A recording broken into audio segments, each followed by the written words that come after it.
Novembro de 2025, 12 bilhões em fraude. Janeiro de 2026, mais 6 bilhões evaporados.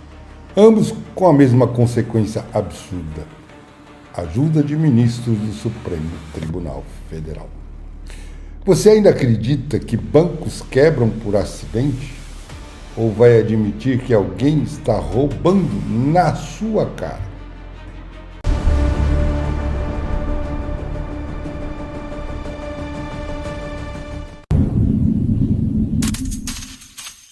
Esta não é uma história sobre um banco que quebrou. É sobre como quase 2 milhões de brasileiros foram afetados e muitos outros perderam suas economias. Enquanto ministros do Supremo faturavam milhões. Daniel Vorcaro, 42 anos, CEO do Banco Master. Um homem que transformou 15 milhões em um império de 50 bilhões. E depois desapareceu com tudo. Mas ele não fez isso sozinho. Ele teve a ajuda, por exemplo, da esposa de um ministro do STF. 129 milhões, 3 anos de contrato, para fazer absolutamente nada. Teatro ou o maior assalto institucional da história do Brasil. 2020, pandemia. Enquanto o Brasil afundava, o Banco Master decolava. De um banco de segunda linha para uma potência bilionária em menos de 6 anos. Eles prometiam 15, 16, 17, 18% ao ano. Certificados de depósito bancário. Parecia seguro. Era um banco, né? Tinha o selo do Banco Central. Tinha mesmo? Vamos conferir. 340 bilhões de reais sob gestão de administração via REAG Investimentos. Mais do que o PIB de 15 estados brasileiros juntos, controlados por um homem que ninguém conhecia. Daniel Vorcaro operava através da Viking Participações, uma holding que controlava o Master, o Will Bank, o Let's Bank, a Master Corretora. Um labirinto de empresas, todas com o mesmo propósito: ocultar. Mas ocultar o que exatamente? Porque quando a Polícia Federal finalmente entrou, eles descobriram que o dinheiro nunca existiu. Entre na REAG Investimentos, a gestora que administrava os fundos do Banco Master. E aqui é onde a matemática para de fazer sentido. Olha quando você vê um ativo subir 150 mil% em 3 meses. Não é mercado, é fraude. Ponto. 45 mil% em menos de um mês. O Bitcoin, no seu melhor ano, subiu 300%. Isso é mágica ou crime. Esse dinheiro mágico foi direto para uma offshore, Egid Holding Limited, Ilhas Virgens Britânicas, proprietários desconhecidos até hoje. Mas aqui está o detalhe que ninguém está te contando. Essa offshore tinha sócios brasileiros. E você já conhece eles. Dias Toffoli, ministro do Supremo Tribunal Federal desde 2009. Relator do caso Banco Master. E, como você vai descobrir agora, parte interessada. Mas há um detalhe que poucos sabem e que muda tudo. 28 de novembro de 2025, sexta-feira. Brasília para Lima, Peru. Final da Libertadores. Flamengo contra Palmeiras.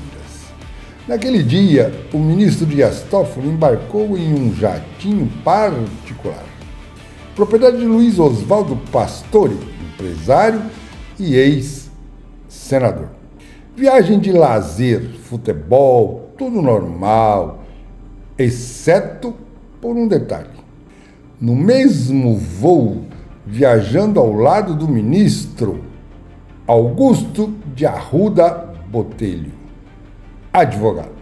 E não um advogado qualquer, o advogado que naquele exato momento defendia um diretor do Banco Master no STF.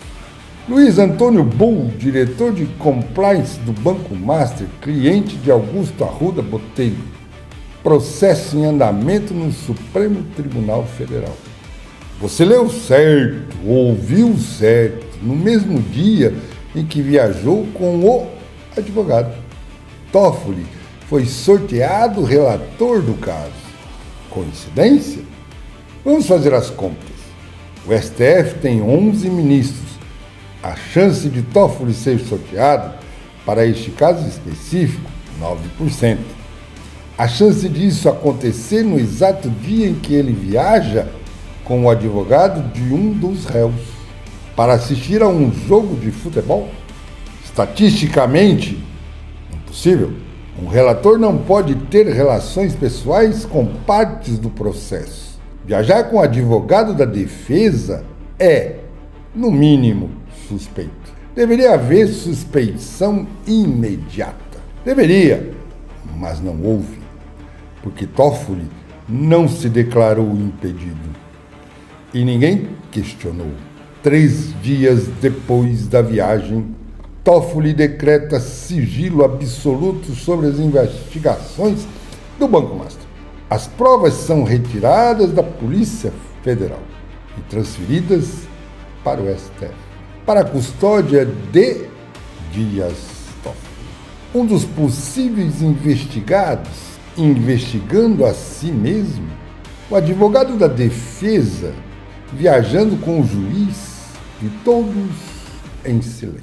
Ribeirão Claro, interior do Paraná, Taiaiá Aqua Resort, um paraíso particular. Proprietários oficiais até fevereiro de 2025, José Carlos, José Eugênio e Mário Humberto Degani. Traduzindo, os 2 irmãos e o primo de Dias Toffoli. Segundo investigação jornalística recente, os funcionários do Taiaiá Resort confirmam que todo mundo sabia que o ministro era o dono de verdade. Ele tinha uma casa exclusiva, um barco só dele, vinha sempre, mas no papel não aparecia nada.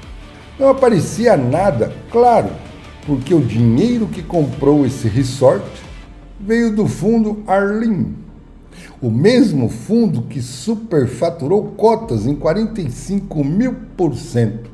O mesmo fundo que, gerido pela REAG, a mesma REAG investigada por lavar dinheiro do PCC. Enquanto as investigações começou a esquentar, o resort foi vendido. Para quem? Paulo Humberto Barbosa, advogado da JEF, os irmãos Joesley e Wesley Batista. Coincidentemente, alguns meses antes, o ministro Toffoli tinha anulado uma multa de 10 bilhões contra a JF. Você consegue ver o padrão? Ou ainda acha que é tudo coincidência? Se Toffoli era o relator que protegia Alexandre de Moraes, era o ministro que cobrava, e ele não cobrava pouco. Início de 2024, Banco Master assina contrato de 129 milhões com o escritório Barsi de Moraes. Donos do escritório, Viviane Barsi de Moraes, esposa de Alexandre de Moraes. 129 milhões de reais. Para fazer o que exatamente? Representar o banco onde fosse necessário. Banco Central, Receita Federal, Congresso Nacional. A imprensa checou, ligou para o Banco Central, para a Receita e para o CAD. Nenhum órgão tem registro de que o escritório tenha atuado em qualquer processo. Zero. Nada. 129 milhões por nada, pagos em parcelas mensais de 3,6 milhões. Até outubro de 2025, o banco tinha transferido 79 milhões. E aqui fica interessante, porque segundo mensagens encontradas no celular de Vorcaro, esse pagamento era prioridade absoluta, mesmo quando o banco estava quebrando, mesmo quando faltava dinheiro para pagar investidores. O escritório de Viviane Moraes tinha que receber. E tem mais. Segundo o Estadão, quando a pressão aumentou, Alexandre de Moraes chegou a ligar 6 vezes em um único dia para Gabriel Galípolo, presidente do Banco Central, para tratar da situação do Master. O Banco Central decretou sigilo sobre essas conversas. Até hoje, ninguém sabe o que foi dito, mas sabemos o resultado. A liquidação do Master foi, digamos, lenta, conveniente. Mas Vorcaro não era o único dono do Master. Havia alguém nas sombras, alguém que a Polícia Federal chama de sócio oculto. Um certo empresário famoso por comprar empresas quebradas, Light, Gafisa, Oi, Prio, e sempre com o mesmo padrão. Estruturas societárias tão complexas que ninguém sabe quem realmente controla o quê. Esse empresário controlava 97% do Fundo Mahanta. Fundo Mahanta financiava o Master através de CCBs, cédulas de crédito bancário, 73,7 milhões em instrumentos de dívida conversível. Mas o golpe de mestre era outro. Maurício Quadrado, ex-sócio do Master, tinha uma empresa chamada Banvox. Essa empresa tinha debêntures conversíveis em nome de o tal sócio oculto. Se acionados, dariam a ele 51% do controle do banco. Controle total sem aparecer em lugar nenhum. É engenharia financeira de alto nível. Você cria camadas sobre camadas, fundos holdings offshores. No final, quando alguém tenta rastrear, o dinheiro desaparece, como fumaça. Fumaça que vale 50 bilhões. Enquanto isso, do outro lado, quase 2 milhões de brasileiros esperavam. Aposentados, professores, motoristas de aplicativo, pessoas que acreditaram que o Banco Central protegia. O Fundo Garantidor de Créditos, FGC, cobre até 250 mil por CPF. Parece bom, né? Mas há um detalhe: se você tinha dinheiro no Master e no Will Bank, 250 mil tem que cobrir os dois. E se você tinha mais que isso, tchau. 40% do fundo garantidor evaporado por causa de um banco, mas não foi incompetência, foi design. Porque as carteiras de crédito que o Master vendeu para o BRB valiam 16 bilhões no papel, mas quando os auditores abriram, eram nada. Fabricadas, datas de 2024, assinaturas eletrônicas de maio de 2025, documentos criados depois da venda. E o Banco Central aprovou. Mas você protege uma fraude de 50 bilhões? Simples. Você contrata os caras que fizeram as regras. Enquanto as explicações dos motivos das contratações estranhas de Michel Temer e Henrique Meirelles e os salários permanecem no segredo dos deuses, Guido Mantega, o tal ex-ministro da Fazenda, que foi preso temporariamente em 22 de setembro de 2016, no âmbito da Operação Arquivo X da Polícia Federal, foi contratado a pedido do líder do governo, Jacques Wagner, e com um salário de incríveis R$1 milhão por mês. Enquanto o governo aumenta miseravelmente os professores desse país em migalhas, os deuses do Olimpo brasileiro ganham nos mês aquilo que a maioria do povo brasileiro nunca ganhará numa vida inteira de trabalho. E a função do magnata era a qual? Era facilitar a negociação de venda do Banco Master para o Banco de Brasília, o BRB. Essa palavra, facilitar, deveria ser mudada no dicionário para lobiar, que é o ato do grupo de interesses que deseja influenciar um dos ou mais tomadores de decisões públicas, a fim de obter objetivos lícitos ou evitar prejuízos de interesse particular ou interesse coletivo de algumas pessoas. Ricardo Lewandowski merece um destaque especial. Agosto de 2023 se aposenta do STF.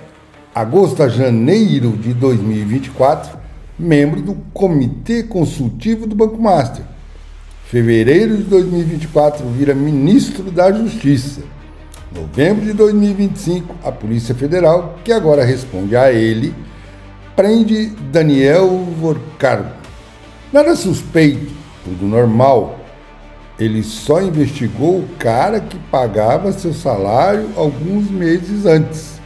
Logo depois, ou outrora enrolado em processo no STF, senador Renan Calheiros fala à imprensa: eu tenho informações de que Hugo Motta e Arthur Lira pressionaram ministros do TCU para reverter a liquidação do Master.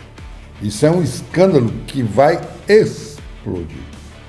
Renan Calheiros continuou declarando porque se o Master cair, muita gente importante cai junto. 14 de janeiro de 2026, Operação Compliance Zero. Polícia Federal prende o cunhado de Vorcargo, Fabiano Zetel, e efetua mandatos de busca e apreensão a dezenas de executivos, entre eles o sócio oculto. Dias Toffoli decreta sigilo máximo sobre a investigação. As provas são transferidas da Polícia Federal para o STF. O relator investigando a si mesmo, o ministro, cujo escritório faturou 79 milhões, ainda no cargo. O Banco Central em silêncio. Então, as perguntas são simples. Será que o ministro do Supremo pode vender sentenças? Será que ex-presidentes, ministros, podem fazer lobby para criminosos? Será que o Banco Central aprova fraudes bilionárias quando estas são descobertas anteriormente? Será que ministros do STF não atentam contra o Estado democrático de direito com as condutas expostas pela imprensa? Será que os presidentes da Câmara e Senado podem fazer lobby para criminosos? Será que os fraudados do Banco Master não têm o direito de saber toda a verdade? Será que os fraudadores não podem ser presos só porque são bilionários?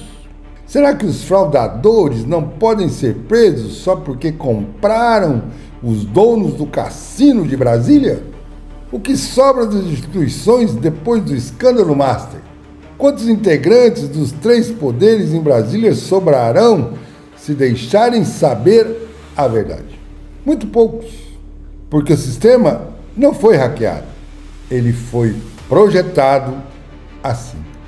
Isso não é entretenimento, são 50 bilhões roubados de brasileiros como você. Se você viu o padrão, você tem uma escolha: fingir que não viu, ou compartilhar com quem ainda está cego